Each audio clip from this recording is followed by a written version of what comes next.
বিরোধী দল মানে বিরোধী দল না, বিরোধী দল মানেই মারামারি ফাটাফাটি না। যিনি পরাজিত হবেন এবং যিনি জয়ী হবেন, আমি মনে করি এর পরপরই উভয়ের মধ্যে একটা চমৎকার শুভেচ্ছা বিনিময় হওয়া দরকার। আমি চাই যে ভোটের পরে যে সহিষ্ণুতার পরিচয় দিয়েছেন, যে ধৈর্যের পরিচয় দিয়েছেন আমাদের দেশে নির্বাচনে অংশগ্রহণকারী বিভিন্ন প্রার্থীরা, তাদের আসলে অনেক চমৎকার তারা ধৈর্যের পরিচয় দিয়েছেন, কোনো মারামারি হাঙ্গামা ছাড়াই।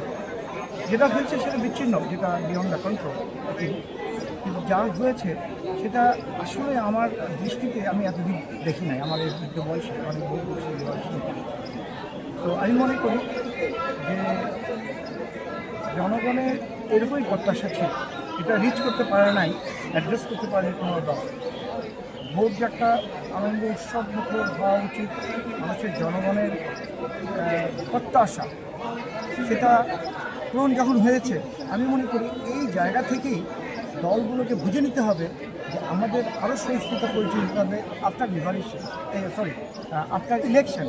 বিকজ ইলেকশনের পরে যদি মারামারি ফাটাফাটি এবং মিথ্যা অপচারণা হয় যে আমার ভোট কেড়ে নিয়েছে, আমার ভোট চুরি করেছে, এই কঠিন সুন্দর ব্যবস্থাপনার মধ্য দিয়েও যদি কেউ আপিল করে, আমি মনে করব তিনি আসলে জাস্টিফাইড আপিল করছেন না।